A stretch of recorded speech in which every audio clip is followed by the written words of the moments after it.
Hey, buddy. Your dad talked a little bit about some of the defensive issues you guys have had in the first half, and he kind of pointed to the forward spots and said it was effort based, you know, at least partially. What are you kind of seeing out there? And, uh, do you feel like, I guess, do you see that too? Do you think effort's a factor in that, or is it more just not getting to the right spots in time? I mean, it's on everyone. A 2-3 zone, it's on everyone to do their job, and if one person slips up, the whole zone is just affected by it. And we started off in forward, so that's just to limit the high post touches, and a couple of times the forwards weren't up on that wing pass, and they're usually there's no matter what we play, forward or regular. The job for the wing when it goes on the wing is the forward to be there, and guard bumps down when it gets there. And a couple of times tonight early, they just got to catch and shoot. Really, no one was there to at least slow them down until we got there or anything. But that was one big thing. Williams hurt us inside. He's 7-footer, so that's never good for us. Marek down there, he fights as hard as he can, but it's tough to stop someone like that. And guards, we gotta obviously still do better. Everyone has to do better. We gotta dribble penetration. A couple of times they flipped it up to the top of the key and got a good look. They made a bank shot one time, but I gotta be there up on that. And it's pretty much everyone. Just we all got. It's not 2, 3 people that are giving up 52 and a half. It's everyone, and we got to be better positionally, and we're gonna work on that. We got a week or 4 or 5 days until Georgia Tech, so got a lot of work to do, especially on defense. Our next question is from Danny Emmerman. Hey, buddy. In your career at Syracuse, you've played in a bunch of big games, rivalry games, tournament games. This was a big game. Is there anything different in the lead up in terms of preparation or in terms of how the coaches coach in before these big games? Is there anything different that goes into it? No, we just, feel like sometimes if you hype it up so much that, it just adds extra pressure that you don't need. And, just going into this game, we just wanted to play as hard as we can and win. And, just can't start off a game like that ever. And, just the same routine, getting shoot around shots up today this morning, and just staying focused for the game. We knew they're much improved team, and they're one of the best teams in the league right now. And we just weren't ready from the start, and that can't happen. Our next question is from James Zuba.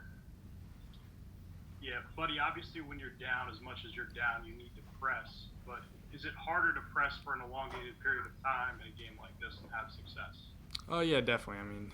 It's, we were running around, we were working, and, the first 2, 3, 4 minutes, we got, I feel like 3 or 4 steals, and we forced some turnovers, and, we just weren't scoring enough or, making the lead any closer. We got to 14 or 12 and just couldn't get the single digits. And after about 5 minutes, it's hard, especially a team like that. They're going to make the right play and be patient, and, they're not going to keep making mistakes or rushing anything. They got it down there, and they just brought it out and used 30 seconds until they got a good shot. So,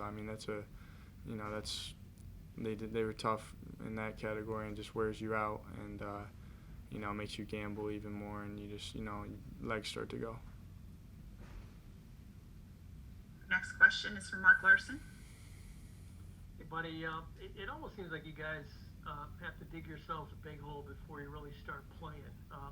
Frustrating is that, considering these games are games you guys need? Yeah, definitely. We can't start. Doesn't matter who we're playing. You can't start off like that. Just not knowing where you are on the court, where guys are, just simple things, knowing personnel, and we definitely have to learn from that. And you just can't start games off like that. And we've done that a couple of times, and you're not going to come back down 20, every game, or even more than once in a season. So. It's frustrating, for all of us, and we all got to be better and, just focus on starting off the game well. Next question from Patrick Gunn. Hey, buddy. Another tough loss for you guys. Struggled to put up a full 40. So, what are you looking forward to for the next couple games to end the season to help put yourself in a better position? Just starting off games better. I mean, in practice we got better movement on offense, not settling and working together, setting screens for each other, attacking and looking for guys, just playing together on offense and defensively, especially just knowing where we need to be, knowing rotations and what defense we're in, where we need to be, and not worrying about, anything else but what you're doing on the defensive end. And, we definitely got some opportunities left, and Georgia Tech will be a great one. They're a really good team. They can really score, so we're going to have to know personnel right away and know that, they got good inside-outside games. So just look forward to the next opportunity. We got to turn it around. We have time for a couple more questions. The first is from. We have time for. Oh, go ahead. Sorry. You say my name? Yes. Sorry, you cut out there. Buddy, for the last 6 games, you guys have had slow starts, kind of lacking intensity at both ends of the floor. What do you attribute to that, and how do you change it? What's gone wrong? I think just communication and, knowing where we need to be, knowing personnel. Notre Dame's a great shooting team, and we didn't really get out on shooters. We didn't rotate. We didn't work hard enough on defense and talk. And, tonight, similar thing. They got easy looks, rebounds, and we're undersized. We're small across the board. Pretty small compared to the teams we're playing now. Most teams have 7-footers, so we have to work extra hard. We have to communicate even more, and we need everyone talking and working hard on defense. And I think this week we really need to step up the intensity on both ends, especially defense, and making sure we're ready to stop guys. And we're gonna score, but it's all defense. And our final question is for Matthew Gutierrez. Hey, buddy, just wanted to ask about some of the younger guys, how they've progressed. We've seen them a little bit, but just if you could just dish a little bit on Robert, Woody, John Bull, and Frank, and even Jesse, and just what kind of progress you've seen on a few of those guys in practice this year.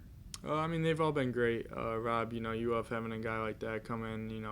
He can really shoot, but if he's not making shots, he's going to rebound. He's going to play hard. He's going to make the right play, and it's my guy. And Frank's been great.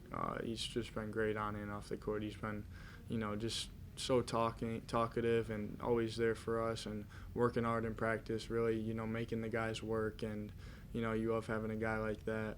And I think he'll be able to make an impact in the future. And Woody also working hard, getting shots up after practice, and just staying focused. Same with Jesse. He's getting better. Got to get more aggressive. I think if he can, get to that level where he's aggressive and going at guys, grabbing rebounds, he could be really good because, the talent's there with him. He's very talented. He's 7 foot. So, they keep getting better. And same with Bull. He comes in, he's talking. He's the most talkative guy on defense. So it's nice to have a guy out there like that who's going to, let you know with screens and get out to the corner. And he works hard. So you love having a guy like that.